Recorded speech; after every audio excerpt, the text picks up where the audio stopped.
Hey y'all, who dat and what is up?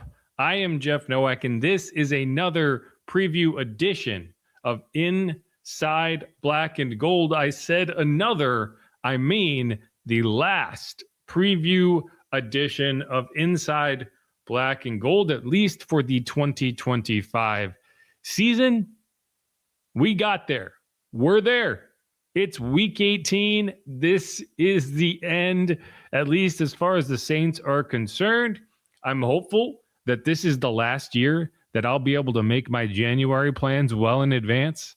And in the future, I might have to tell people, you know what, I can't commit to that January 17th event because who knows? I may be in some city somewhere covering a playoff game. I sincerely hope that becomes a problem for me. I genuinely do. But for now, it has not. And we are trying to finish out the season on a high note, on a 5-game win streak for the New Orleans gosh darn Saints.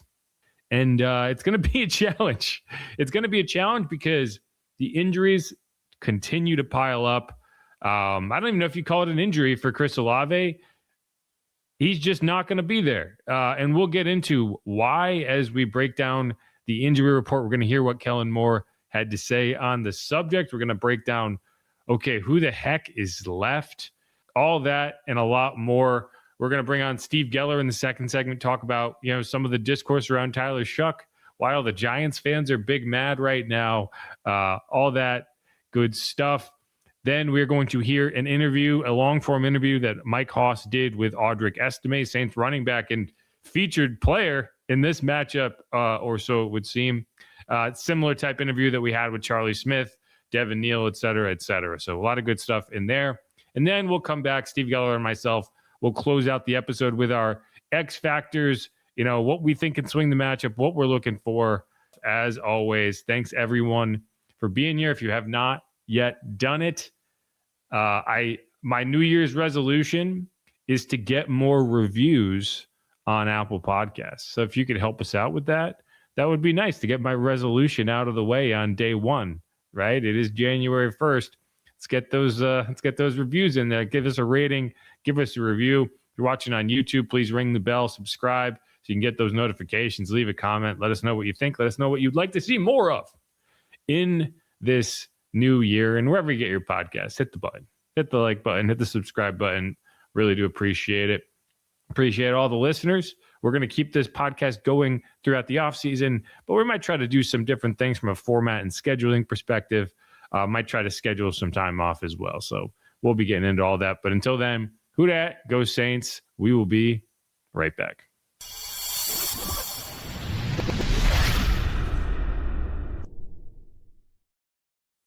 And we're back on Inside Black and Gold.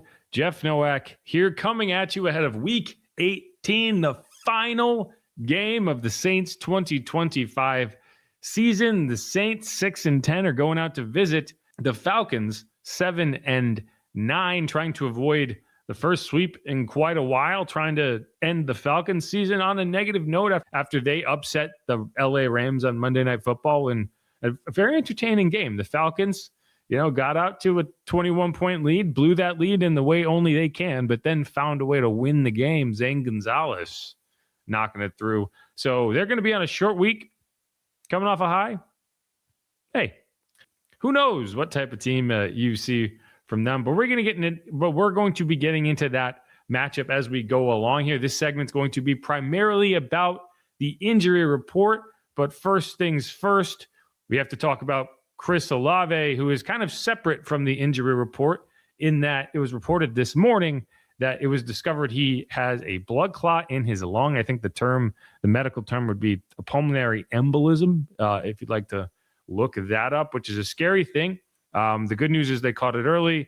They can treat it. Chris Olave posted an image from a hospital bed this morning, and a lot positive vibe, positive messaging in that Instagram post. So, it's a good sign that it's not going to be anything significant. Sounds like he's going to be sidelined for a few weeks. Not really going to impact the majority of his offseason program, but definitely going to impact him over the next month or so. Either way, this is what Kellen Moore had to say. He addressed the media on Thursday. Typically not a day he speaks to the media, but he wanted to get this information out there. Not a ton of information, very non-specific. This is what he said. Talked to you guys about this as Chris had a illness come up, so he did not practice today. He obviously is navigating that with our medical staff. Our medical staff is awesome, and for them to kind of get ahead of this, I thought it was credit to those guys. That really, he's in great care, and so obviously we'll let the rest of the status play itself out through the week. But he'll be good to go as we navigate this, and he's in great hands with Dr. Amos and all those guys. So. Is there anything you can just tell us about how he knew that he needed to go to the hospital? Yeah, I think it's just working with our medical staff and Dr. Amos and going through that process with those guys, and then them just going through their procedure as far as identifying what could be the best solution for Chris. And so obviously, I think the main outlook of this thing is these guys are awesome. They get ahead of things. Obviously fortunate for Chris that they were able to get ahead of this and identify something and make the necessary steps to build a plan moving forward. So this was like an early detection thing where you're not a lot of long-term concern with this?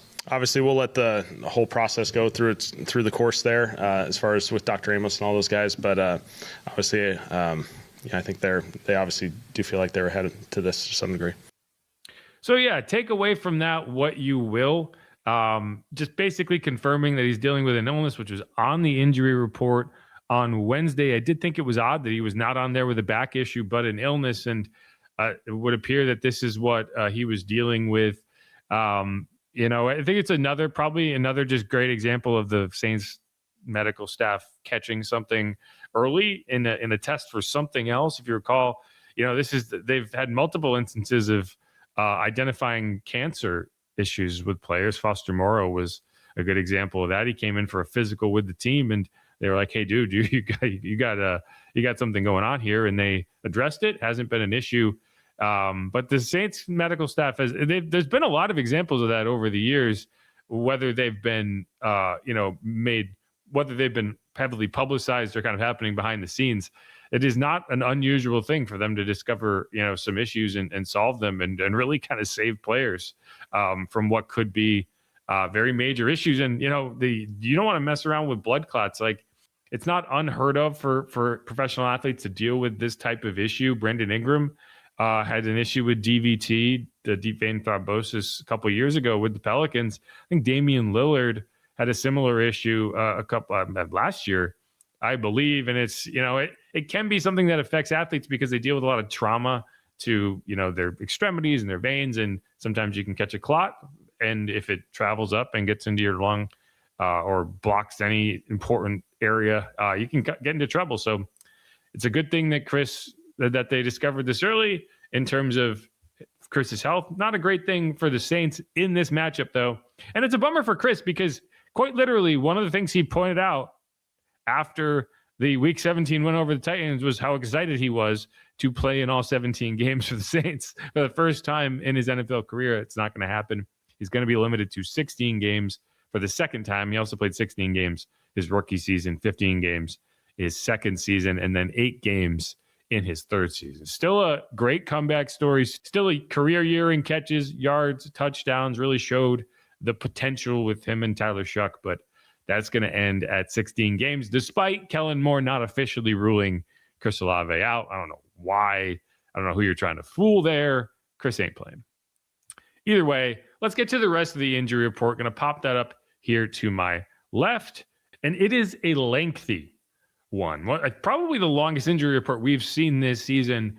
The injuries have been kind of piling up here, and I don't know if that's a product of late in the season, you're not pushing guys to get back, or if they've just really had a unfortunate run of injuries that, and this is not including the guys who are on injured reserve. Devin Neal's on injured reserve with a hamstring issue. Devon Bailey's on injured reserve with a shoulder issue. Foster Moreau is on injured reserve with an ankle injury. You got guys that went on injured reserve early in the season that, and like a Kendre Miller with a torn ACL. So, there's a lot of players, especially on offense, that you look up and down that depth chart, and to a man, you're looking at, you got 4 of your 11 players on offense that were your starters to begin the year.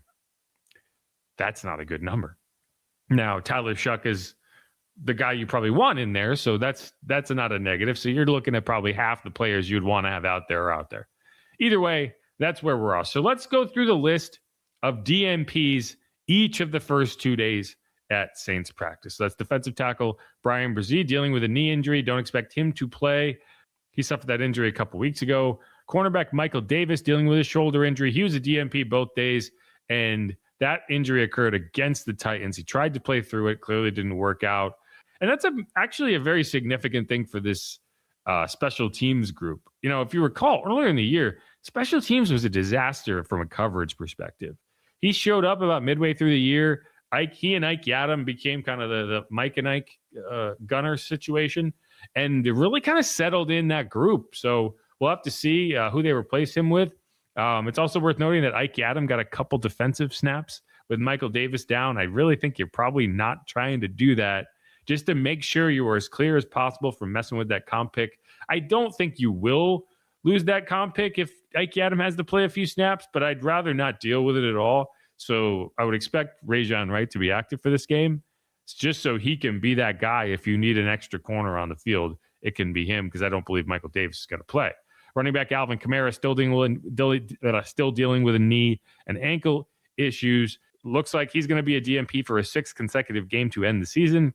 Read into that what you want. Kind of a strange situation. Tight end Zaire Mitchell-Payton, ankle injury, DNP both days. Don't expect him to play. Obviously, Chris Olave, as we discussed, DNP both days with an illness.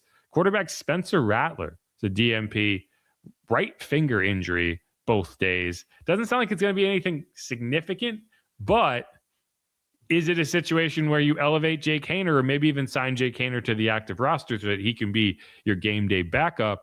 I don't know. We'll have to wait and see. Do the Saints consider leaning into a tank in Week 18? I don't think so, but Jake Haener would be a great guy to throw in there if you were ever trying to do that. No offense to Jake, opportunity, but call it what you want. Continuing down the list, defensive tackle Nathan Shepard, DNP both days with ankle and knee issues. He's played through that the last couple of weeks, so I think you'd probably still hope to see him get a limited practice on Friday and get out there and play. If he can't play, man, you're thin at that position without Bryan Bresee, without Nathan Shepard. If he doesn't play, you would be without your 2 starters there. You will have Devon Godchaux. He's on this injury report as he is on Thursdays with a rest day. But man, that interior defensive line, you're talking about a lot of backups. And so we'll have to see how that goes. You would still have Jonathan Bullard, you'd have John Ridgeway. So you'd have bodies, Christian Boyd. But yeah, I mean, this is a Falcons team that wants to lean on you in the run game. And if you don't have your interior guys, it could be a problem. Tight end Jack Stoll with a knee issue. He's not going to play. He's a DNP both days. Wide receiver Mason Tipton. This is significant with Chris Olave out. He's dealing with a groin injury. He's a DNP both days. If he can't go, you are looking at wide receiver 1, Kevin Austin Jr., wide receiver 2, Dante Pettis, and then wide receiver 3, whoever you decide to bring up off the practice squad, maybe Ronnie Bell. Like, that's how thin you are at wide receiver. This, we talk about rookie of the year. If Tyler Shuck can get it done with this group, we'll have to see. But that's a bummer. Similar to what happened last year. It's like, this is an opportunity for you.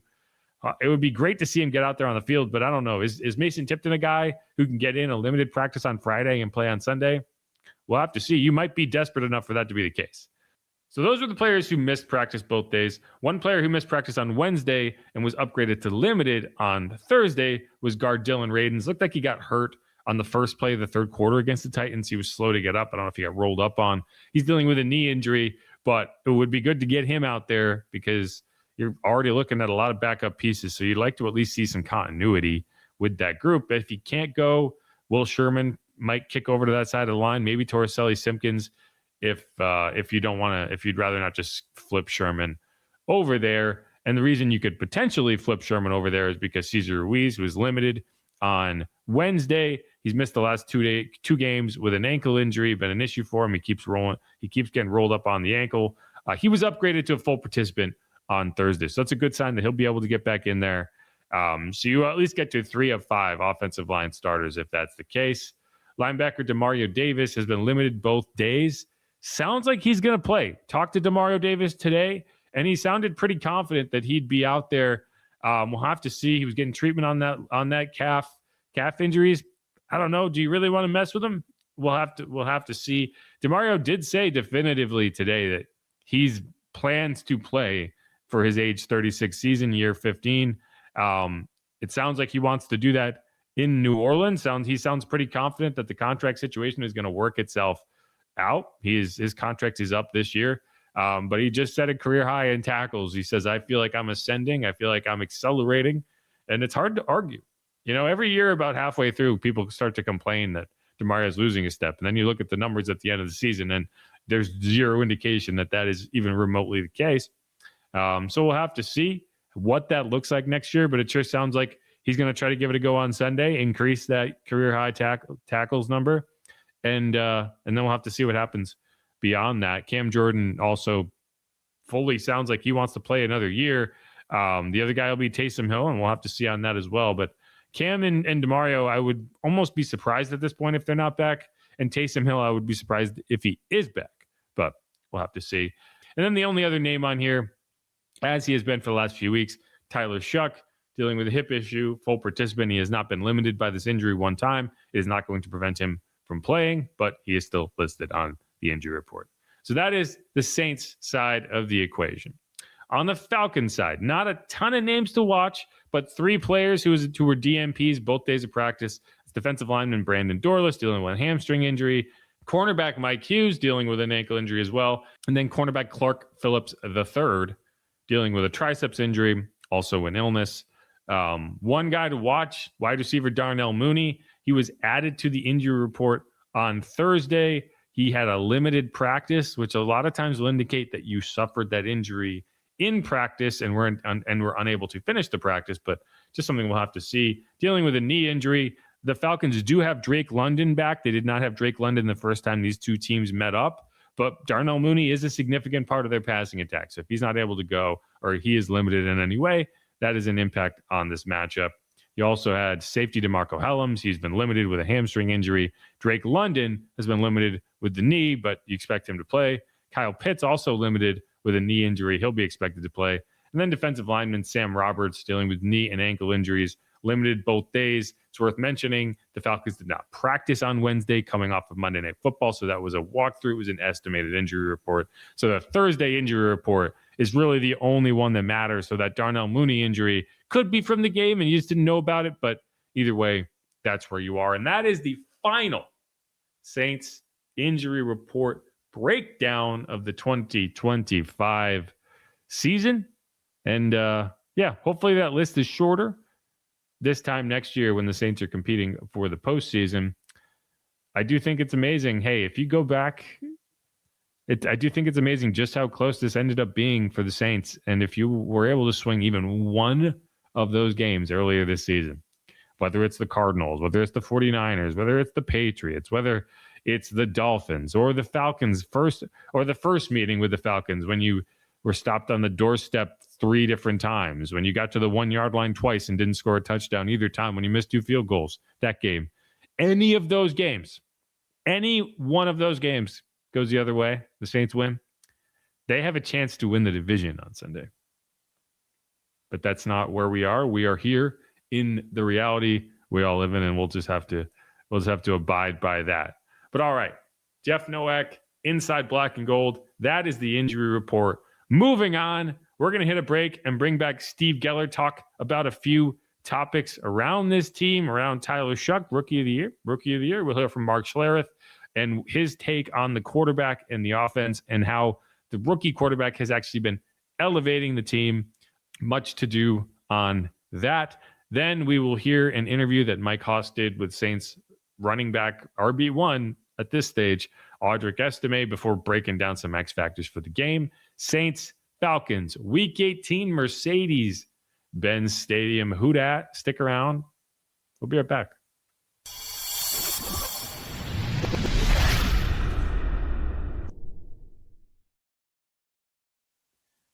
And we are back, getting you ready for the Dante Pettis legacy game. Is that what we'll call it? No. Saints-Falcons, Week 18 here on inside black and gold. We went through the injury report. We talked about the Chris Olave news. Now we're going to bring in Steve Geller, and we're going to kind of break down some more of the matchup. We're going to have a quick segment here. Then we're going to throw to an interview that Mike Haas did with Audric Estime, who's now a featured player in this year matchup. Good timing. And then we're going to close out with X factors. But yeah, I guess Steve, your initial reaction to the Chris Olave news. Like, what's the first thing that comes into your head when you hear blood clot? Comes not going to play Week 18. Obviously, going to be an impact beyond this, I guess. But like in terms of an offseason conversation. But what are your thoughts here? First off was definitely the gut punch of, oh, he doesn't get a full season under his belt, after you heard too how much of a goal that was for him after the concussion issues, thoughts of retirement. I mean, there was a lot of high drama around it and so much criticism around Olave when it comes, to being, I guess, that number one kind of receiver in your offense. Whatever he is, he's the Saints' leading receiver this season, did a pretty damn good job, has gotten more chemistry with a young quarterback that you're developing along with. And so to see it end like this is definitely a big bummer, because too, you're looking to go out in this high against Atlanta, and there's not many other weapons around. Yeah, I do. Well, we'll talk more about the roster itself, because it's obviously going to be a big factor in the game, is who you throw into. But no, when he said that last week, I kind of just cringed a little bit, because like, why'd you got to go and say that? And at the time I was like, I thought, oh, he's back. I mean, it's not a given that he's going to play through that back injury again, considering how much it seemed to be affecting him after the game. I didn't think for a second we'd be talking about, a blood clot and DVT or whatever. It's caused by something. I don't know. You don't get a pulmonary embolism for no reason. For whatever reason, when he said last week, though, when he was like, oh, I've been dealing with this. I think it was with Haas on the Saints Hour as well, when he's like, I've dealt with the back injury since high school, the back issue. So It was just something that it wasn't so serious where it was going to sideline him. It was just more of the maintenance and rest to take care of whatever that issue is for him that he knows he has. Yeah, and so and that doesn't seem to be. I asked Kellen Moore on Wednesday whether the back injury was an issue, and he was like, "Nope, it's fine." little did we know. But no, this is gonna. What I want to talk about here, this is gonna create a scenario for Tyler Shuck and the Saints offense that, I mean, well, you want to talk about rookie of the year? If you can go out and win this game with the supporting cast you have, it probably will end the conversation around rookie of the year. And I want to get more into that conversation. But first, let's hear what Mark Schlereth had to say on WWL this week when he was asked about, Tyler elevating the players around him, et cetera, et cetera, et cetera. We see much more consistency. Chris Olave at wide receiver, Juwan Johnson at tight end. Okay, Here you get a guy playing running back. I mean, you saw he was with the Broncos for a little while, Audric Estime. They had so many backs, they cut him loose. He goes to Philly for a cup of coffee, and the Saints pick him up. And, he rushed for almost 100 yards this week. Yeah. But the ability of a quarterback to help a guy like Olave and Juwan, and you see the confidence they have in him, and their consistency level has certainly grown with his growth at quarterback. Yeah, I think a couple of things. One, if you win, you're going to get the ball on time. And it's going to be in a place where you can make something happen with it after the catch. Like, yards after the catch are directly tied to accuracy of the quarterback. If your quarterback is accurate and puts the ball in a place where you can go get it, and he's going to throw you away from harm, away from danger, put you in a position basically to say, hey, I'm going to indicate the leverage of the defender to you with the ball placement that I put on. And I want you, based upon me throwing it to you, say you're inside right, I want you to spin out because the defender's coming down from your left, and I want you to spin out that way, and I'm going to lead you into 4 or 5 extra yards.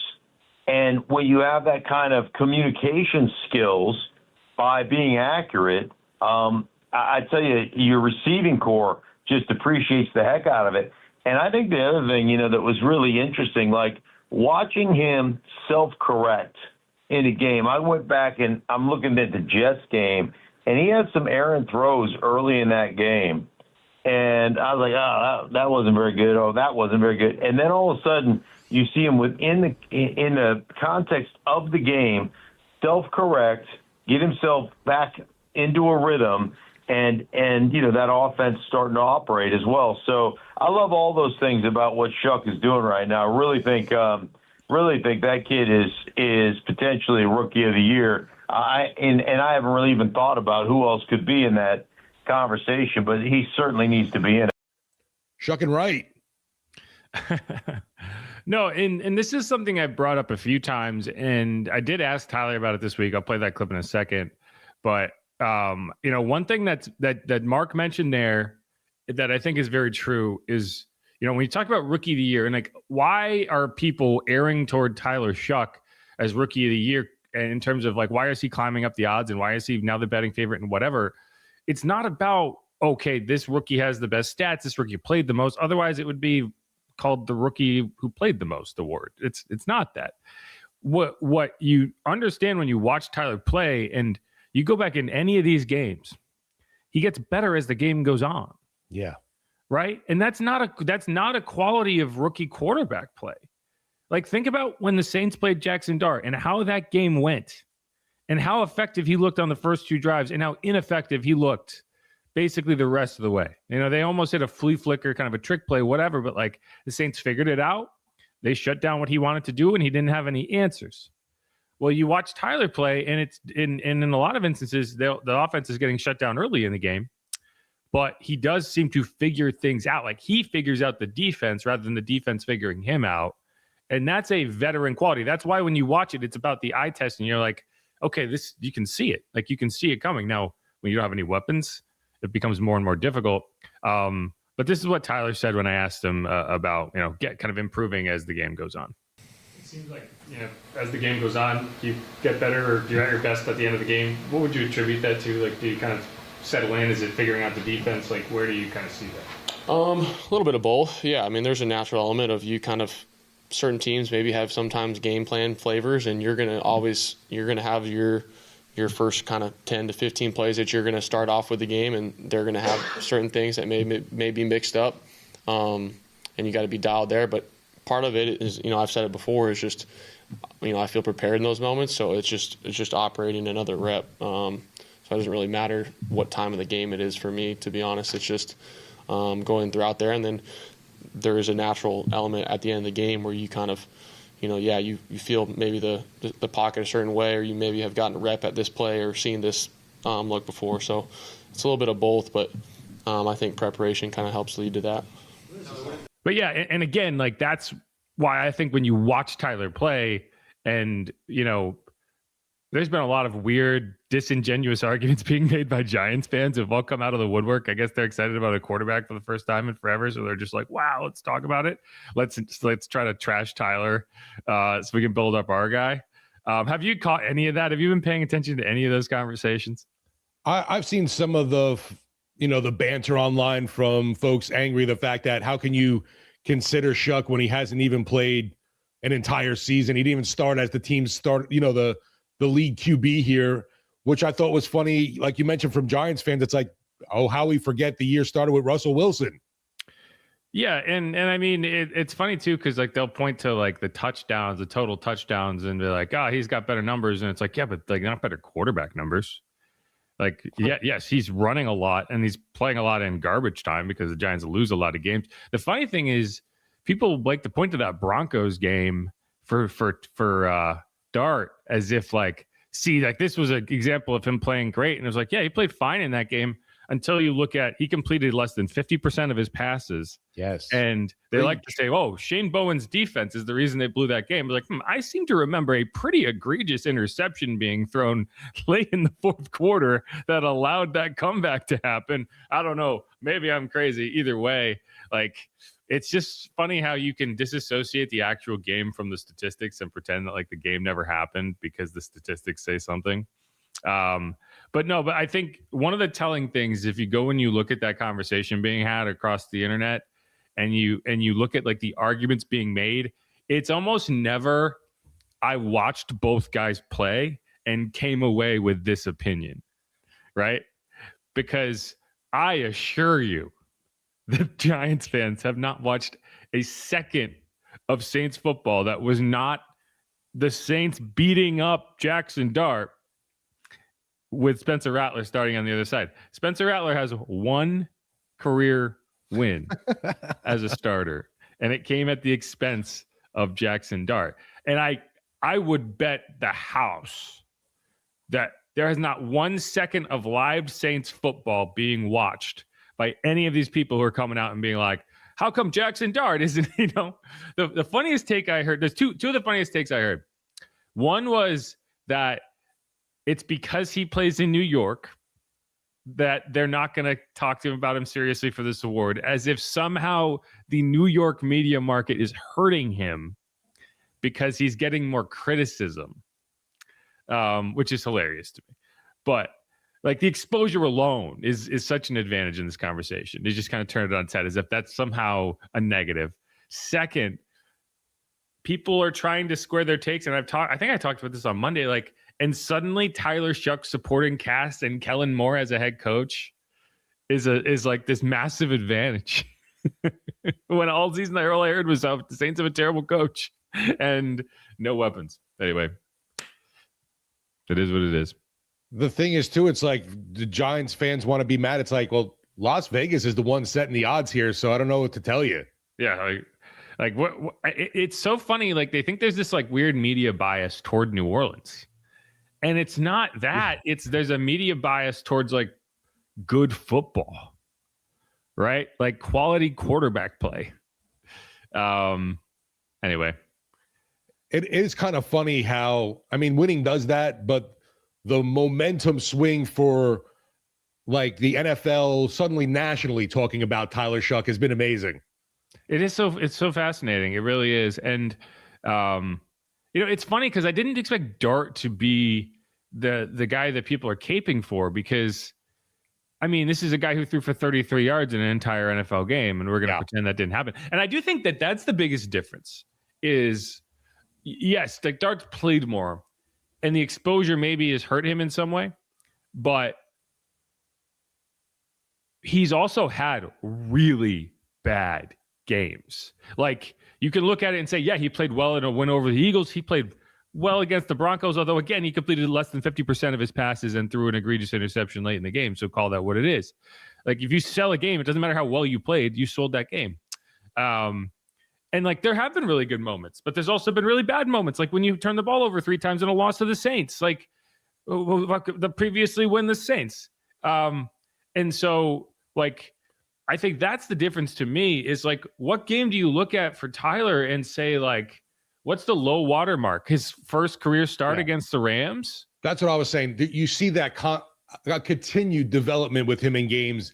And I think every time it's easy for us because we cover the Saints, but a guy that you're like, wow, I can't wait to see him play again kind of thing. Yeah. And he keeps getting better. Right. Yeah. And I think that's what people are responding to. And I just think it's just funny because like Giants fans and Saints fans have, and I guess I'm a victim of this too. But like, we've been waiting so long for a quarterback to be excited about that neither one can just allow the others to coexist. They have to just be like, your guy sucks. No, your guy sucks. When in reality, they're both fine. But I don't think that Jackson Dart is the rookie of the year. And I didn't even expect to be having that conversation. I thought it would be about Ted McMillan. Travion Henderson missing a couple of games here has really hurt him. Yep. And I mean, you're not the only one that didn't have Dart in the conversation. Like I mentioned, it's Vegas, the odds makers setting things. And I'm just surprised, honestly, that I guess McMillan has been that high. He's had a pretty good year, but I mean, 1 catch, 5 yards last game in a big, humongous matchup doesn't scream anything special. I do think there should be disqualifying factors in these conversations. if you play an entire football game and account for like 5 yards as a receiver or 33 yards as a quarterback, like I do think that should take you out of the conversation. I really do. Now, that's why this week is fascinating too, because like if Tyler goes out there and balls with the supporting cast he's going to have, which really, realistically speaking, is only less Chris Olave. Like the only person you're taking out of the assortment of weapons he had was Chris Olave, but that's a pretty big. I was going to say that's a massive chunk. Well, because there's no one to replace him. Like it's not that, okay, you take out Chris Olave and so Rashid. Oh, we got Valet. Oh, wait a minute. Okay, not here. How about Brandon Cooks? Oh, wait, not here. Oh. Right? Mason Tipton, great. Maybe he can pretend it's training camp and he can have this monster game. But Tipton's also, we don't know much about a groin issue, right? Dealing with a groin issue. But no, so I mean, it's going to be funny because if Tyler goes out there and gets kind of beaten up, people are going to dogpile and say like, see, I told you he wasn't good. And we'll see that horrible throw at the combine over and over again. I told you he's this guy.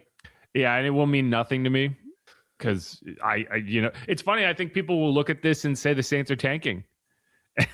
And it's like, nah, this is all natural, baby. Unfortunately, yeah. I mean, the health issue for Olave is another thing that's it sadly haunts him, not just now from concussion issue. You got to worry about other medical, I guess, problems popping up with a blood clot in your lung. Yeah, we'll see. I don't think that this is I think it's not unheard of for athletes to develop kind of DVT type situations. I know Brandon Ingram, Damian Lillard dealt with it. It's a little different, but like a lot of times that's where the blood clot, the embolism comes from. It's like, you have a blood clot somewhere else and it breaks off and it ends up in your lung. I mean, I think it's just one of those things that you deal with and it is what it is. Like you make sure you pay attention, but I don't think it's going to be something they look at as an injury type contract impacting situation, but maybe I'm wrong. Either way, that's where we are and that's where we're going. So we'll see. But just because we talked about this in the last episode, there is still a scenario where the Saints and the Falcons decide the NFC South. And the crazy thing is, like, if you had a time machine and could go back and change one thing from the Saints season, and that thing was, instead of missing that catch against the Dolphins, Chris Olave catches it, scores a touchdown, and you win that game, the Saints, as of today, would still be alive with the potential to win the NFC South. Like that's how crazy this final stretch has become. And instead, because you didn't win another game, you're sitting there with the Bucs and the Panthers. If the Panthers win on Saturday, Saints-Falcons is meaningless for the NFC South. If the Bucs win on Saturday and both teams are 8-9, then it's a scenario where the Falcons win and the Panthers take the NFC South, or the Saints win and the Bucs take the NFC South. So if you're the Bucs, you're like, well, shit. Like this news is like, well, that sucks for us. Because even if we win, we have to rely on the Saints to beat the Falcons. And I'm just saying, I'm not saying, but I'm just saying, I talk a lot about that Eagles game where they played the Washington Commanders. I think they were the football team at that point. And if the Eagles had won, the Giants would have made the playoffs. And if Washington won, Washington would have made the playoffs. And it's a little different because Washington's actually the team being affected in that matchup, whereas neither team being affected is in this matchup. But the Saints, theoretically, if they lose this game, they would get the 8th pick in the draft. If they win, based on how other games go, they could drop as low as 11th. So there will be some incentive for this team to maybe potentially at halftime be like, let's just see what Spencer has or whatever. Like, not that they have anyone to pull other than the quarterback, but like there is some incentive here to potentially just say it's not worth it. We're just going to kind of cut our losses and just take it on the chin and get the best draft pick possible. We already proved what we wanted to prove. Because, like, what do you gain from sending Tyler out there, getting shelled with no one to throw the ball to? I'm not sure. And I don't know if it's in this team's DNA to do that, but this is a type of scenario where it would make sense to do. And it would, just like it pissed the Giants off to no end back in 2020, the Bucs fans would go ballistic if that's how it ended up being. But we'll see. But what's also amusing is you see that Rattler ends up popping up on the injury report as well. And so I wondered about this when it happened, but you start to look at it and say, Hunter Deckers is is back practicing. Jake Hayner's on the practice squad. So maybe you see Jake. Maybe Jake is the Nate Sudfeld of the Saints. I mean, I'm all in it just for the press conference from Hayner. I'm just saying. Anyway, I have a hard time seeing the Saints do that. I think they're going to go try to win, but I also wouldn't hold it against them if they were just like, we didn't do the whole tanking thing all year. Now it's our turn. Right. There's kind of seems to be a sign telling us we shouldn't win this game. Yeah. And I agree with that. Like, I don't think that tanking is the right approach in like week 15, because who knows what the hell happens in week 18, when you can say win and you're here, lose and you're here, then it starts to become like, well, why the hell not? Like, what are you gaining from not doing it? You're actually, what you're losing, but what are you gaining? Anyway, so that's all I got there. Anything else you want to mention before we throw to the Audric interview? No. And, like you mentioned, perfect timing with him because he's going to be a pretty big centerpiece for Sunday, the finale. He's going to be the offense, man. Anyway, who dat goes Saints. We will be right back. Again, an interview that Mike Haas did with Audric Estime on WWL Radio this week. The Audric Estime. Don't underestimate him. There you go. Nice.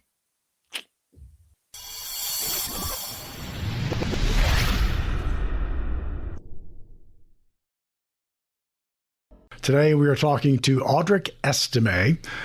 His first year with the Saints, drafted by Denver, spent some time with Philly, and we'll get into all that. But let's talk about Sunday. We'll go backwards. We'll go from current to backwards. Let's do it. At halftime, people are talking, halftime adjustments. Halftime's like 10 minutes. You go to the bathroom, you say hello to your position coaches, and you get back out there. Yeah. But in recent weeks, from Tampa all the way through, that third quarter opening drive sets the tone for the second half. Tyler was your leading rusher at halftime, 3 carries, 8 yards. You had 2 carries for 6 yards at halftime. Mm-hmm. What changes? Yeah, it's just all week, Coach Kellen and our whole offense to emphasize how big the run game is going to be to win these games. And the second half, we just really gave it all we got and pounded out and stuck to that run game. And I feel like when you can play complementary football, when you have Tyler doing so well and throwing the ball, it opens up things in a run game. And everyone was just dialed in. Like, we knew we weren't playing New Orleans Saints football in the first half. And we just all locked in. We all reached our full potential in the second half. What did it feel like for you? Because 7 of your carries went for +6. Yeah. And I'm not talking about the 32-yarder yet. When you kind of get those that is demoralizing to a defense.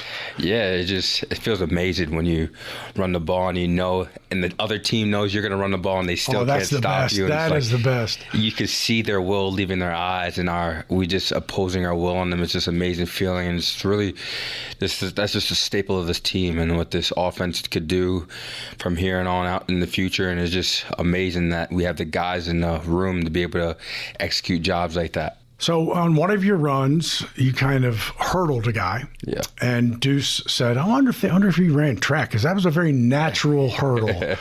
Did you? I didn't run track. Never. Okay. I ran track when I was younger, but I didn't really compete, and I wasn't the hurdles. But I've been kind of hurdling since high school. I'm not going to lie to you. And a while later, it was a juke of a guy and picked up extra yards. Yeah. A while later, you had no choice. You went, all right, going to run over the guy. Yeah. And you got the size to do it. And Yes, then sir. the 32-yarder was the speed. Yes. In a nutshell, that's 4 components of a running back that are, top of the list for any head coach. By the way, you know what 5th is? What is 5th? Pass protection. Okay, I feel like I did. Actually, I did that. That may be first. Yeah, That may be- 100%. That may be Pass pro. You got to first. be able to protect Tyler. So tell me about the 32-yard run? Yeah, it was just I know I had to make a play. I felt it coming. I didn't want to force anything, but I knew my time was coming, and I got the ball, and it was a little blurry on the front side. So I'm like, yeah, I'm not going to go there. And I just kept it going hole by hole, and I found the seam, and there was one man to beat, and I looked him in his eyes, and I knew he didn't want to tackle me. So I was like, oh, I'm about to score. And that's what happened. Yeah. When you're offensive lineman. Yeah. And I think it was one of the tight ends kind of looked in their periphery and saw you. Mm-hmm. They're like, this play didn't work. Yeah.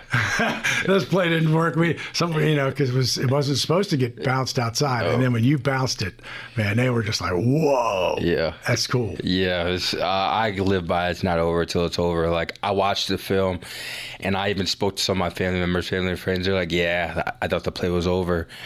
But it's not over until it's over. Like I said, I pride myself to make sure don't go down by the first guy, and I just had to make a play. And if you look at the film, the offensive linemen still held on to their blocks, and like when they realized I was still up, like the tight ends Jawan and Mo got on their blocks. So it was executed, but it wasn't executed the way it was written up. We just made it work.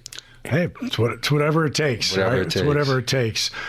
And we will go back to kind of the journey and how you got here, but I want to say in more present in that this opportunity most recently, because Kendre was out, not coming back. Devin, unfortunately, went out week 15, Carolina. Alvin's been just kind of, bothered with kiss, tough to come back with the ankle and the knee. And so for you and Evan, you knew that you were going to have 4, 5, 6 games where this was a real opportunity. You weren't looking over your shoulder. Yep. You haven't really had that opportunity. I mean, you played in 2024. Don't get me wrong. You've had touchdowns, for God's sakes. Yeah. You had 300+ yards. So, but with this team, you must have felt like this was your real opportunity to make a difference. Yeah, 100%. In this game, the game that we play, it's like nothing's guaranteed. It's really about the next man up. And it didn't start like 2 weeks ago when Devin got hurt. As soon as I got here, I had the mindset that like I'm going to be ready whenever my name and number's called. And I prepared every week like I was going to be the starter that week. I was going to be that guy that week. And then I stayed ready. And like I said, you never know when someone goes down. And when those guys went down, I felt like I was ready to take over a bigger task. And it didn't just start 2 weeks ago. It started in my off season, and it started like throughout my whole life. Just had to stay ready. And I was just blessed for the opportunity. Kellen talked about one of the reasons that Devin Neo got so much time early was his ability and his smartness for pass protection. Mm-hmm. And he said the same thing about you. I mean, if you can't, I don't care how good a runner, or if you're not, they're coming at Tyler, who's a rookie. You've got to, you must have felt that was a way onto the field as well. I agree 100%. Like everyone, we're in the NFL. A lot of people can run the ball well, but like to separate yourself, you got to be able to take your game to the next level in that aspect. And I try to pride myself to be an all-around back, and with that comes pass protection. Like if you can't pass protect, I always taught even in high school, if you can't protect the quarterback, you're not going to get the ball. And just Tyler is such a great guy for this team. Like I'm a great person in general. Like I'm willing to put my body out there to protect him, keep him safe. 4-game winning streak. It's the first time since 2020. You can match it. Well, you get the 5. Unfortunately, in 2020 they won 6. So you got to wait till next year. Can't do that. You got to wait till next year to finish strong, to finish with 5 straight, to finish beating the Falcons. I don't know what you know about the rivalry. Just if you're, Deuce always tells me, if you're talking to a young guy, like you went to Notre Dame, you go, so Atlanta is USC. And they go, So that's big time. I get it. Yeah, I get it now. So, all right, Atlanta is USC. But it is important to finish strong. Yeah, 100%. It's really important. Like, in this league, it's all about momentum, and I feel like we're gaining a lot of momentum, and we can keep this momentum train going in the off season. And I feel like this team is super hungry. Like I know we're out of the playoffs, but like there's bigger things on the line for us as a team. Like we're always in a battle and in a race to get better, to be a better version of ourselves than we were last week. And you throw up Atlanta in there, who's a rivalry game. We know it's gonna be a little chippy, but this means everything to us. Like to be able to go out and finish a strong second half of the season with a win against Atlanta. That would be amazing for us. So we got to have a great week of preparation for that. And I've said the word journey probably 2 times already, and I'll probably say it a few more times. Drafted by Denver, and strong 2024 season at 300-plus yards, some touchdowns. But get waived by Denver, immediately picked up by Philly.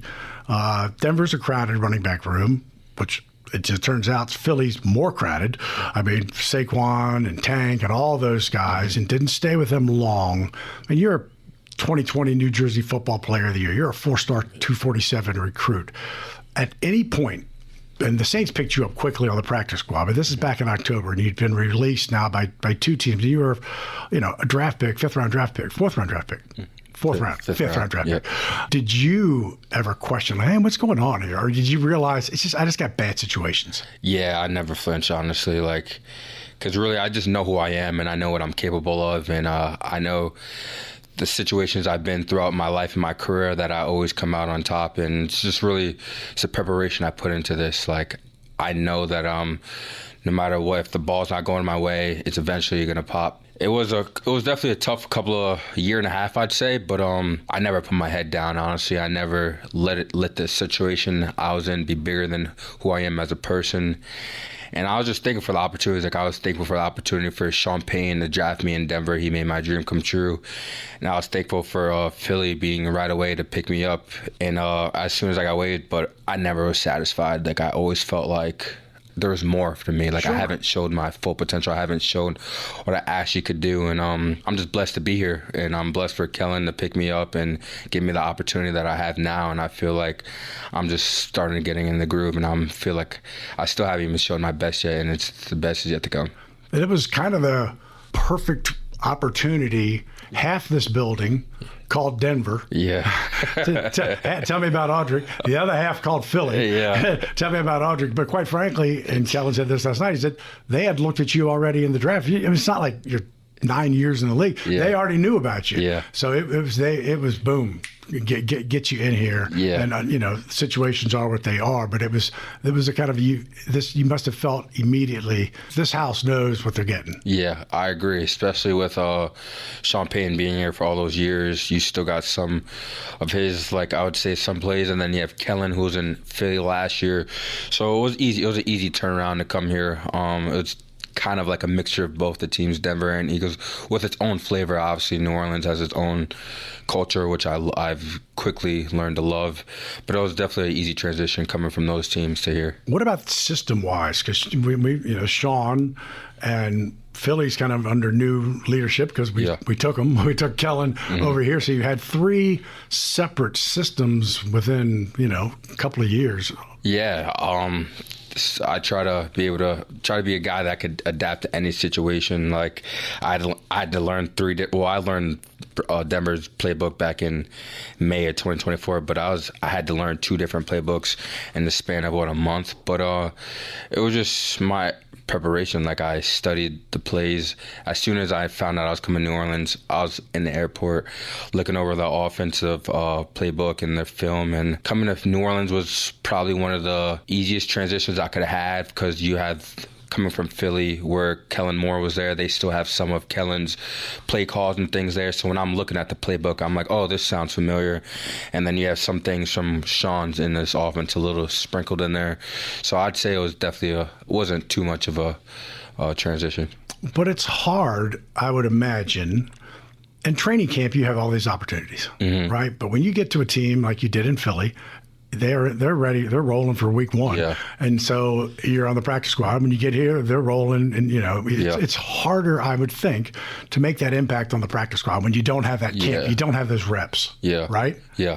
That is 100% true. Especially having a whole off season like OTAs and fall camp. You got reps and reps and reps and opportunities to show what you could do. But I don't know. There was something inside of me this whole time was saying Audric, you're gonna get your opportunity soon. I don't know when, I don't know what week, but when your opportunity comes, just be ready. So I had that instilled in my head, you're gonna get your opportunity soon. Make sure you're prepared so you won't miss your opportunity when it comes.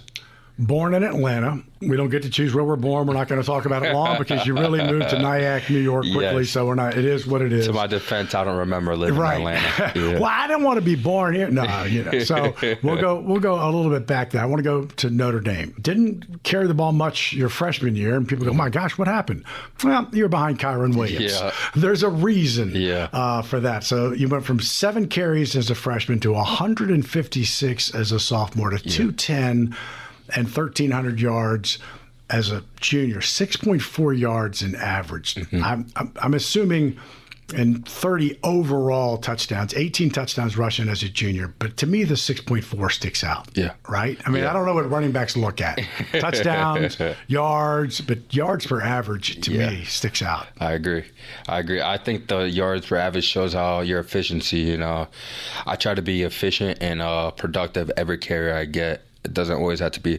You always want to make it a home run hit, but if you're getting 6-7 yards a pop, that's a good run game. And like you said, going back to Notre Dame, I didn't play my freshman year. I knew what I was going into. I feel like when I was a senior, I knew Kyron was there. I knew he was a really good running back, and I just looked at it as an opportunity to be able to compete with the guy and even learn from him. And going to Notre Dame was probably one of the best decisions I made so far in my life, one of the up there. And it really allowed me to develop and become the person I am today. At Notre Dame, Marcus Freeman was your coach. Yes, sir. I read where he would use you to address the team in song. What does that mean? In song, you said? That's what it said. And your bio at Denver listed bio at Philly. It listed that, just some of your personal traits, stuff like that. And it said, Marcus Freeman had you address the team in song. Well, I was always singing. I was a guy who would always be singing. And I remember when I first got there as a freshman, they asked you if I knew the fight song. And I completely sang the wrong fight song. And that kind of became a meme. But, I was always the type of guy that was always be singing in the locker room. So that's probably why they know that. Yeah, I would imagine after that first time, as a rookie, as a freshman, you learned that fight song pretty quickly. I did. He made sure that after every team meeting that we sang the fight song so everyone would know it. So you went to high school at St. Joseph's Regional High School in Montvale, New Jersey. Nyack, New York is a suburb of New York City. It's about 15 miles, but it's literally right on the Hudson River. Yep. And Montvale, New Jersey is, as the crow flies, is not very far. And some famous people have come out of that high school. Junior Gillette, who used to play here, but probably, besides what will be you, the McCourty twins. Yep.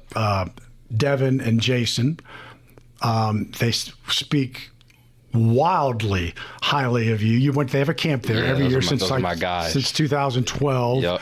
And you must have, you're 22 now. Yeah. So you must have gone to that camp, since you were a kid. Yep. And ironically, I've gotten to know Charles Davis and Jason and that crew because they've had a lot of your games. Yeah. And they had your game Sunday. Yeah. And Jason, he's been waiting for this. You're right. He said you set the standard. Breaking tackles is important to you. You also have big playability. So, what did you learn from those guys? And there's another person we'll talk about, but that's got to be cool to have. Yeah, the key thing I learned from them is that it's possible. Honestly, when I was a kid, all my life, I knew I wanted to be in NFL since I was 4 years old when I started playing football. But growing up, going to their camps every single year and being able to see them, and then they brought other NFL players to help out the camps, and I'd always used to just ask, how'd you make it to the NFL? How'd you get there?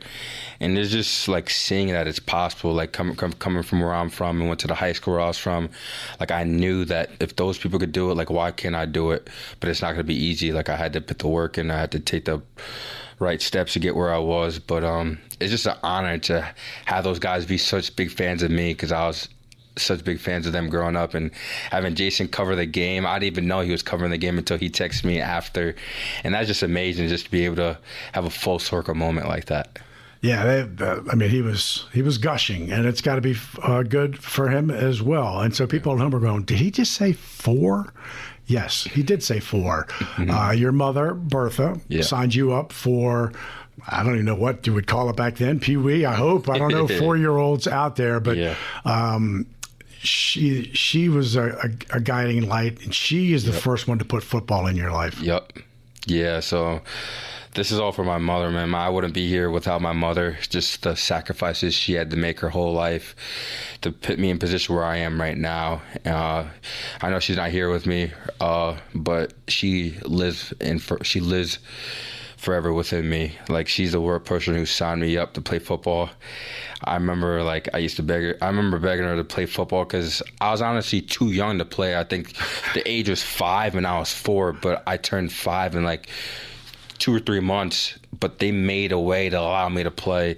So I started playing football when I was 4, and ever since then, it's just been uphill from then. You have early September, right? Early September 6th. Yeah. So I'm like August 29th. So I think you were close enough to the window of when they play. They're like, let's do it. Well, it worked out. Yeah. It worked out. She did pass. She passed when you were 10 years old. Yes.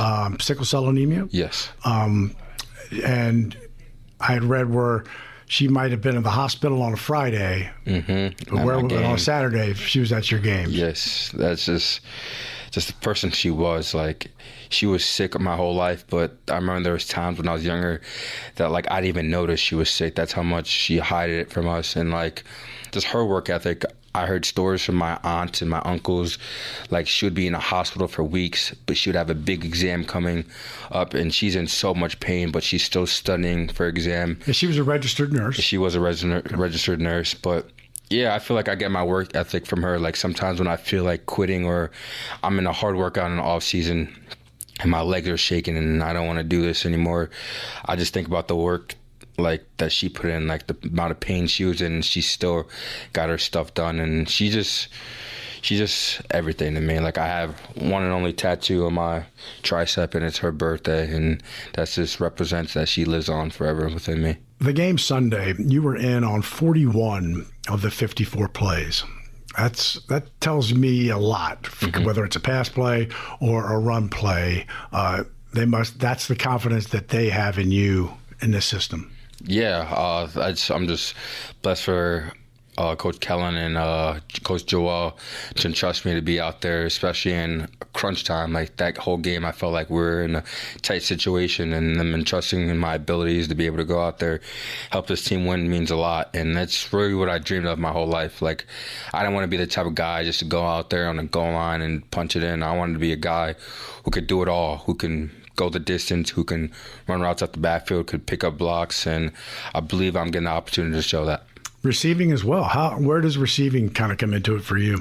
It's right up there with everything else I know. Pass pro is, I'd say, one, you got to protect the quarterback. You got to be able to have him get the ball off, but you got to be able to mix it up. Like, you can't be confined in a box that, like, when Audric's in the game, you know it's going to be in a run. I want to be a guy who keeps defenses on their toes, and I want to be a guy who can affect the game in all different ways. And I say being able to go out and run routes is definitely a big part. This offensive line was not the offensive line that we left camp with. And they probably do not get the recognition they deserve. Luke Fortner, first off, the fumble that he got, on that first possession was a truly phenomenal athletic play. Yeah. I mean, he just kind of reached down and went whoosh with one hand. Yep, right? I'm like, most centers are just going to jump on that ball. Yeah. And he went zoop and swooped it. Ray Dens, obviously coming back to play against his old team. William Sherman wasn't even on this team. The tackles, good gosh. But being the running back and you run behind these guys, and so it's all new to you too. But I would think that those guys probably are not getting the recognition they deserve for doing what they're doing against. Hey, William, guess what? You get to go against Jeffrey Simmons. Yeah. Go get him. Yeah, that's a tough job. But those guys are doing a great job, man. Like, I want to be able to tell, like, those were, because I came in relatively new too. I want to be able to tell, like, those weren't the main guys who started day one. But shout out to Luke and all those guys. Sherm, I was with Sherm in Denver last year, so I have a little relationship with him. But they're doing an amazing job, and they're the staple of this thing. They're the ones that get us going, and I'm so blessed to have them and be able to grow with them, honestly. You've been able to see the progression of Tyler Shuck. Yes. Gets thrown to the Wolves. Yeah. Week 9 at LA. Yeah. But since then, you know, it's been a gradual thing. I guess from your perspective, you just tell me what you've seen of this evolution. Yeah, Tyler's a dog. That kind of summarizes it. Like, you see the bruises on his body and the hits that he takes, and he's still able to stand in that pocket and deliver. And like, he's so mature for his experience. Like, I know he's a rookie, and I think he didn't even start the whole year. I think he started. Yeah, that was his 6 first weeks ago, a couple weeks ago. But week 9 start at LA. Yeah. He played in the second half of the week 8 Tampa game, but his first start was in SoFi against the Rams. And at that time, the Rams, they were not the team that lost to Atlanta last night. They were rolling, yeah. But like, I honestly wouldn't even be able to tell. Like, I would think that he's been starting for the past 3 years. That's how poised he's back there. And like I said before, early on in this podcast, I said he's a great person. Like, he's one of those guys that you would run into a brick wall for, and he's one of those guys that you would put your whole body out to protect. And I feel like that's what you need in a quarterback to lead this team. You ever met a guy like Taysom Hill? I've never. He's like he's a do-it-all guy. I don't think anyone in the NFL has seen a guy like him. But shout out to him too. Like, he's year 9, year 10, and just to see his process, what he does to be able to perform at a high level at this age and years in his career is just amazing to see. He's a great guy to learn from too. I've struggled about how to ask this question, but you're one of there's not a lot of them out there this young that have played for Sean Payton and Kellen Moore as head coaches. Mm-hmm. Now, I know them both. I don't know if they could be farther apart from kind of their personality and how they kind of go about things. I mean, both very, offensive geniuses, give them that, but they're just different cats. 100%. Yeah, they're all very different. I'm not trying to get you in trouble. Don't get me wrong. But they're just different. How they attack it and how and their approach. Their approach is just different. It's definitely different. Coming from Denver last year, Sean was more like get on you guy. I seen him rip a couple of guys a couple of times. But Kellen is more of like a laid back, more of a steady headed guy. But I feel like they both had their success in their own ways, and just life. You get a whole different you get a bunch of characters, and you got to be able to manage them both. But they're, like you said, they're both great offensive minds, and being an offensive guy is just a blessing to be able to learn from both of them. Yeah, it's uncomfortable. I understand. To have to talk about both of your head coaches. So we'll spend just the final few minutes. I don't know, what did you know about New Orleans? Had you been here before? What was your history? Nope, didn't know anything about New Orleans. The only thing I knew is I heard they had good food. They liked to dance and music, like a little jazz music and all those things like that. I don't really know much about it. Like, I'm more of a Northeast guy. Being in Denver was my first time really being out west. I was in the Midwest for college, but never been down south. And it's my first time, and I love it, honestly. Obviously, when you got here, you had the opportunity to try some new foods. Yep. Crawfish. I haven't tried that yet, though. I heard we're not in crawfish season. Well, you're right. Though. You came late. You came in October. I'm sorry. My apologies. So this spring, you're going to be introduced, and I say spring soon, you're going to be introduced to, first king cake is coming up really soon. Okay. And you don't want to get the baby. If you get the baby and the king cake, it means you got to buy the next king cake. Oh, okay. But you got to be, and then there's not a problem, but you got to be honest. If you get the baby, you got to tell people you get the baby. Okay. All right? I got you. You're going to see enough king cakes to make you want to, oh my gosh. Okay. And then crawfish come, gumbos are right now. Yeah, I mean, has there kind of been any, you're right, I forget, you came in October, so I don't know if there's been anything that kind of has stood out from you from a unique food standpoint. What stood out? Nothing really yet. Like, I'm looking forward to trying all that stuff in springtime, but shout out to our chefs here. Like, our chefs here are amazing. Like, the food we have in the cafeteria is amazing. But something that's besides food that I love about here is that it was like 72 degrees on Christmas. Like, that's unheard of. Like, being from Denver and then in South Bend in college and growing up in New York my whole life, it's always snowing on Christmas and like 20 degrees. But it being sunny and 72 degrees is amazing. Hey, congratulations. Continued success. I knew this was going to be a fun interview just because I knew the journey. And so continued success. Will do. I appreciate you for having me on today.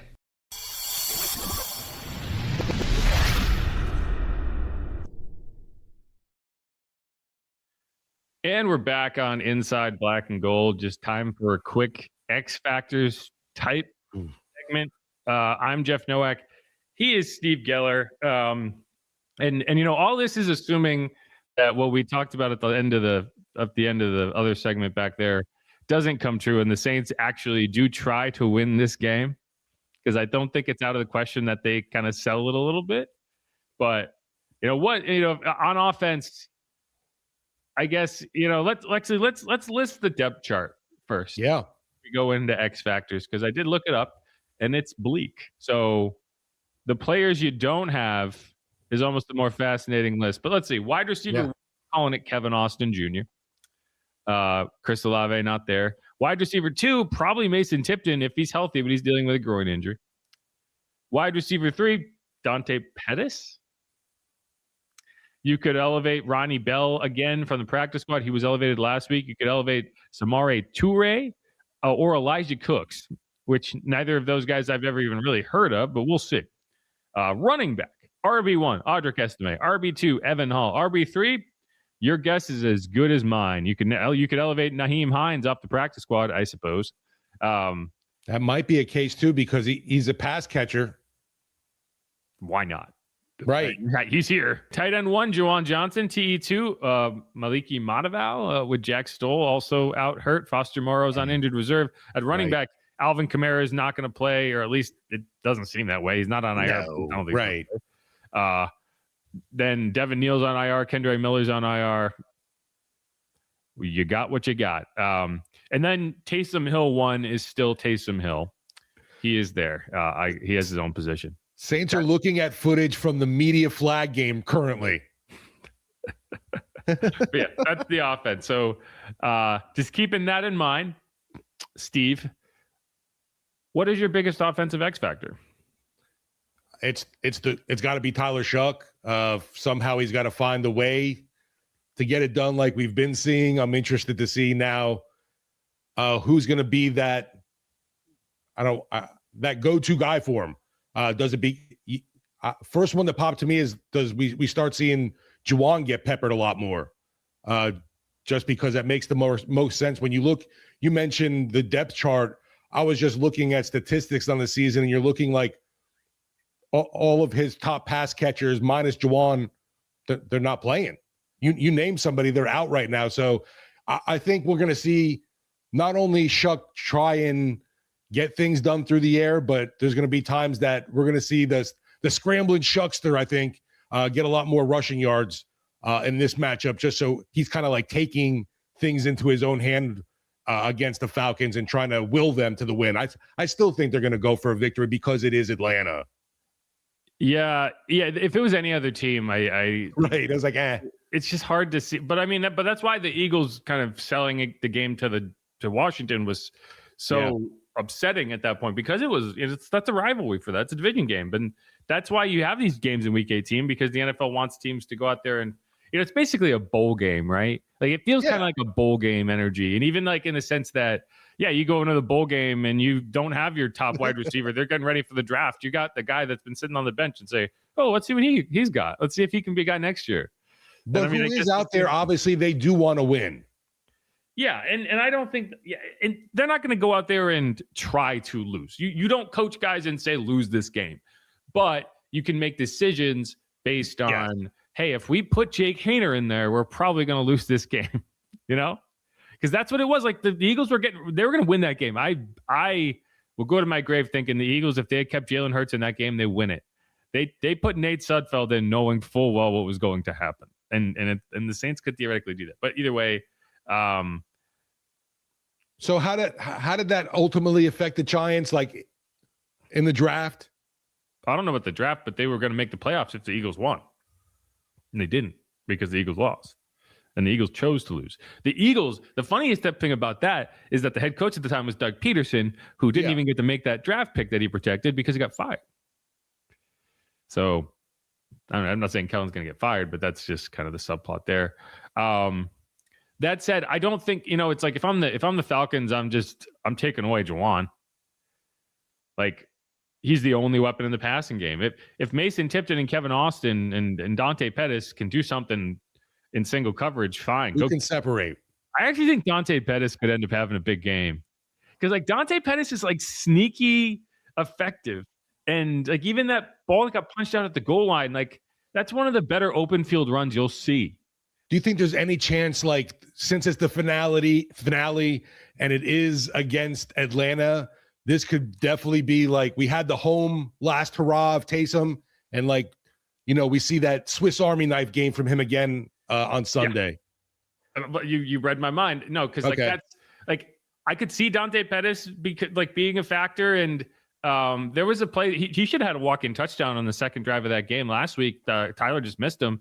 He pulled it down to run a little too quickly. If he had kept his eyes downfield, Dante's standing by himself in the end zone because he put his DB on the ground. Like he's a sneaky good route runner and just good with the ball in space that a lot of people don't realize. But no, I think running the ball has to be the play. And because when you go back to that game in week 12, think about how it went in the third quarter. Like the Saints dominated that game in the third quarter because they ran the ball and they were able to maintain time of possession. They had those long drives.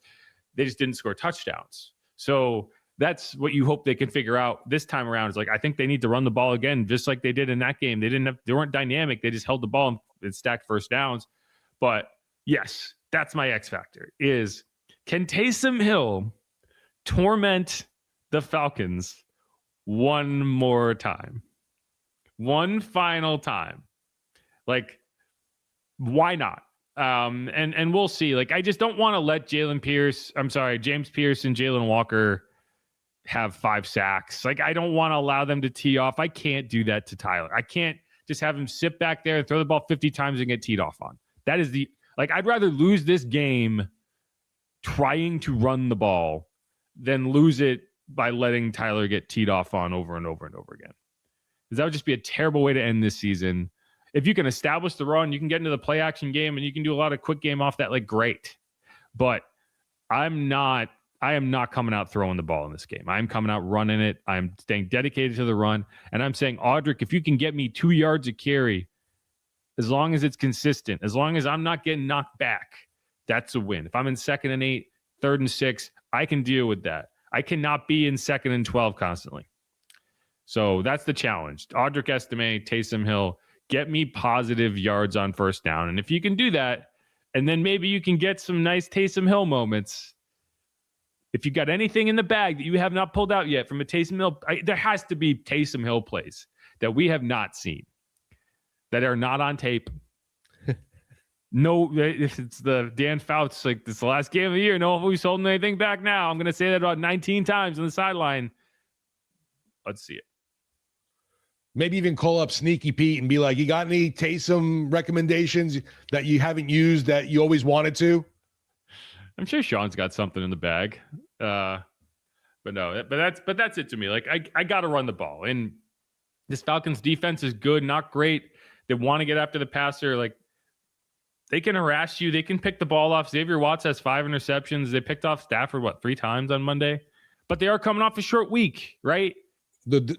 Kirk Cousins, he's always a problem, and he's looking to play for a team somewhere next year. Oh, yeah. Like, they're all motivated to play, but, like, if this was any team other than the Saints, if this was, like, the Dolphins, I would bet against the Falcons because, like, what is their motive? Like, they're coming off a short week in week 18. Their season's over. Like, how motivated are you? Like, that's a tough thing to do when you're motivated to do it. How motivated are you right now? But I think they're motivated the same way the Saints are motivated. They want to come out. They want to finish the season strong. They don't have a first round pick to protect. So we'll see. Right. Switching over to the defensive side of the ball. What you got? I mean, I think it's somehow, some way you got to find a way, I guess, contain Bijan like you did the last time around. He didn't really go off on you, but it's scary because we saw in that last game that even when you think you have this dude, he finds a way to make, a loss into a gain, and it could be a game breaker.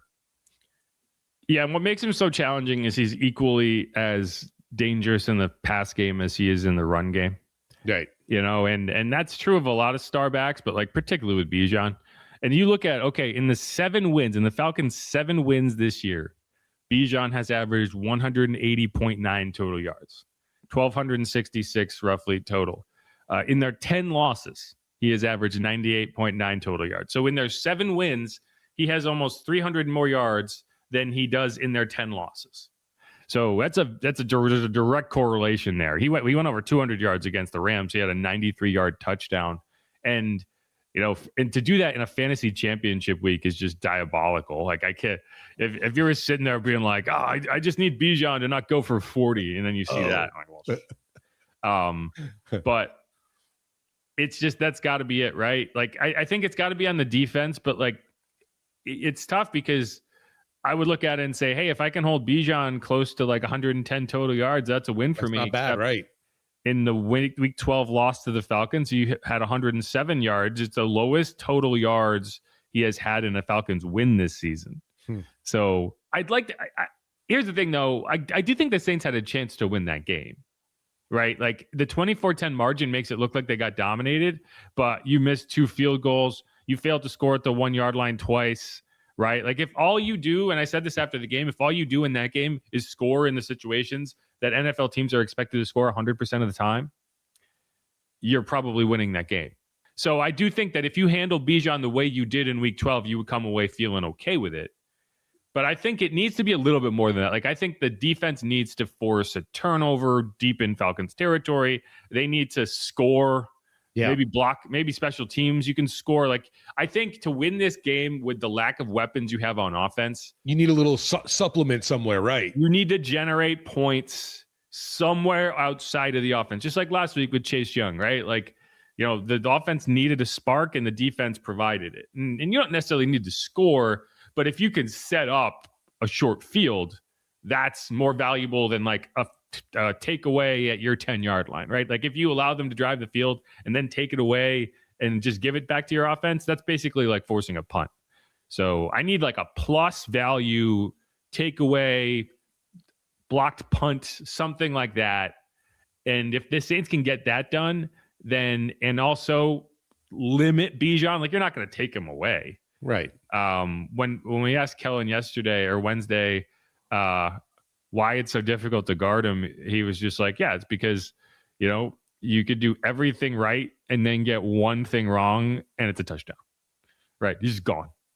And that kind of home run hitting ability, there's only like 4 or 5 maybe running backs in the NFL that have like that type, like Jahmyr Gibbs, Saquon Barkley, Derrick Henry, Bijan. That might be the list. Jonathan Stewart probably is on that list too.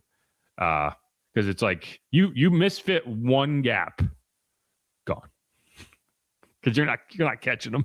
Just having that capability, making somebody look stupid out there.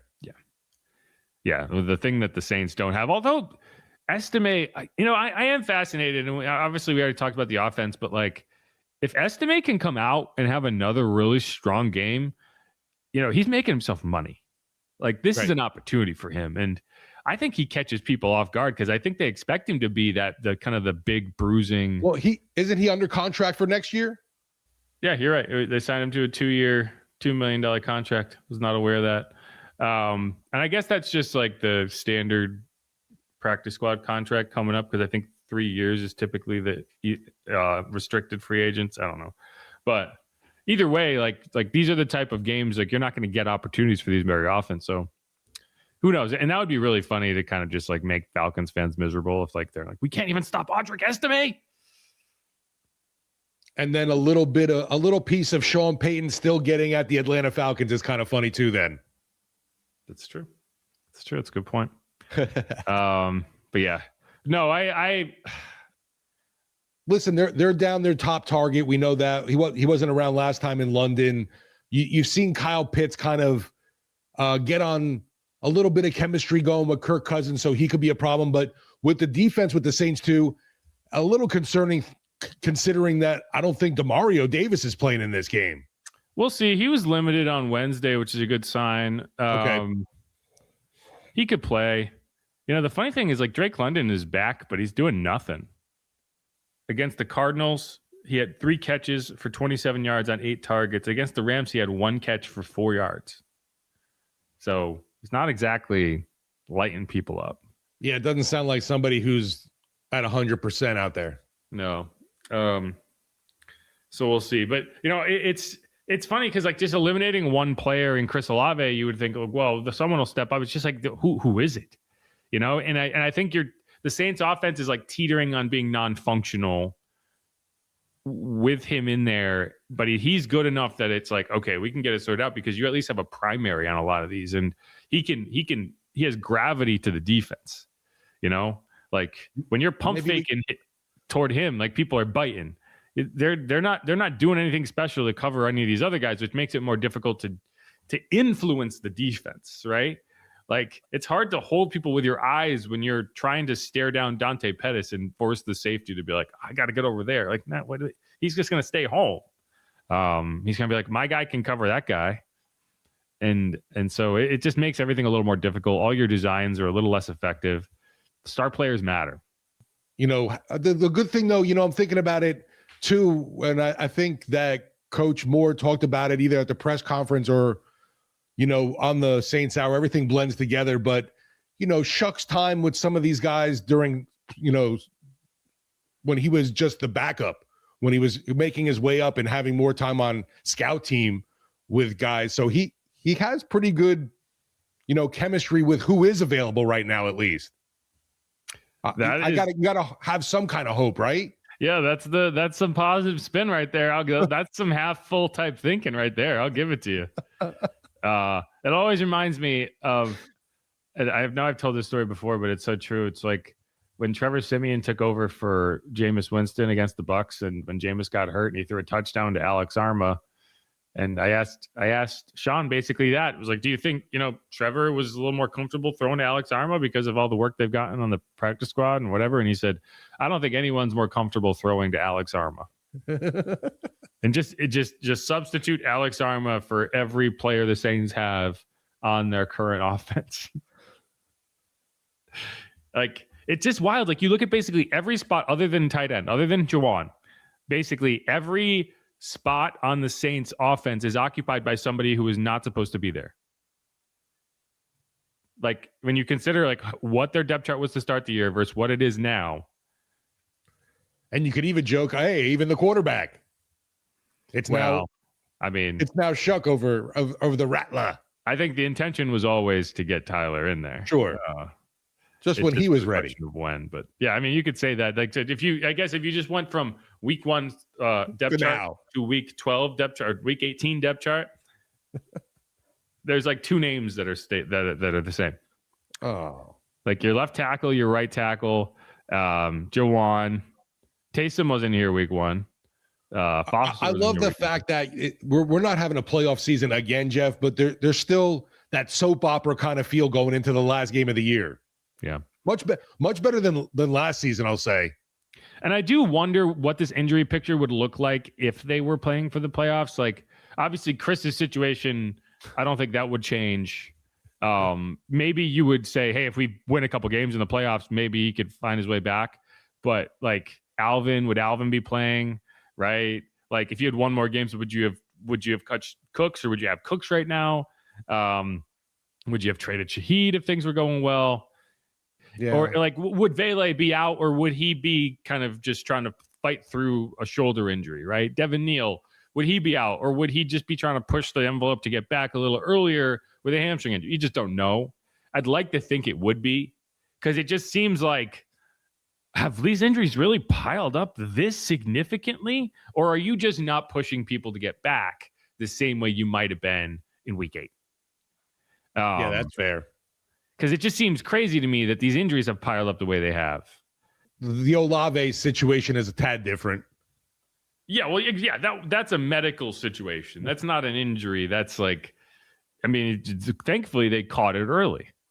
I don't know what kind of symptoms he was exhibiting. Clearly it was something, because they did the whatever test they need to do to identify it. But it's like you take care of it and you're fine. But if you're not paying attention, you let stuff linger. It's scary. So yeah, hopefully you can get that sorted out, but that will not be the case this week. Either way, Saints-Falcons, man. What's your thought? Do you think the Saints pull this out? Do you think Tyler Shuck pulls another one out of his butt?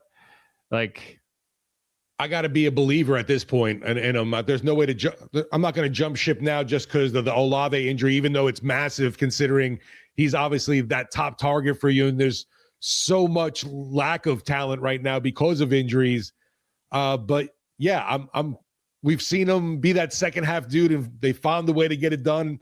And I know that the team gets it, and Tyler Shuck gets it. The fact that it's the Atlanta Falcons. We've been talking Falcons hate week all the time. I think he's pretty. He's aware of the assignment, and he's going to hopefully complete it and go out on a high note, beat the Dirty Birds, and we'll see how things end up shaking out in the division.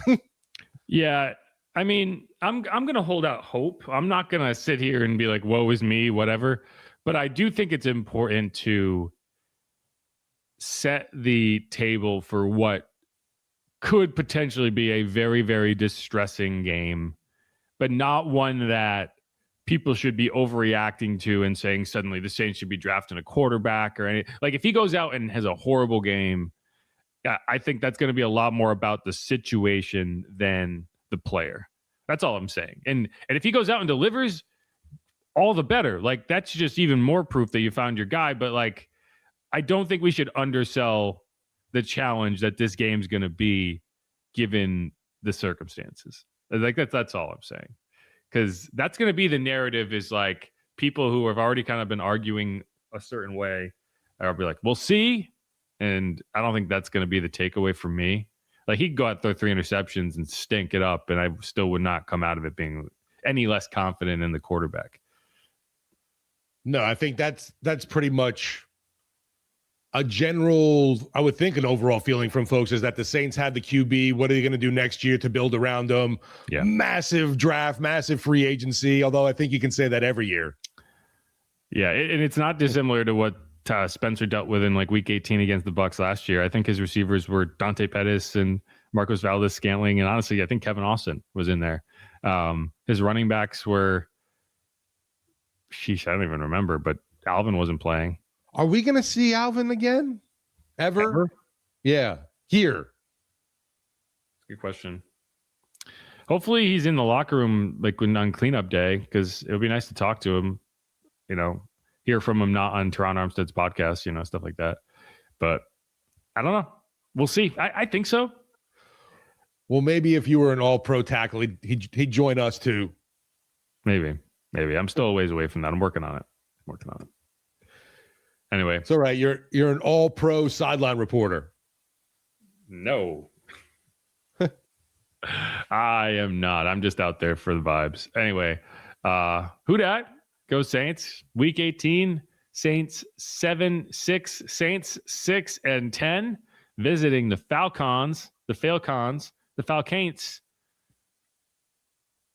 got to be another win in there.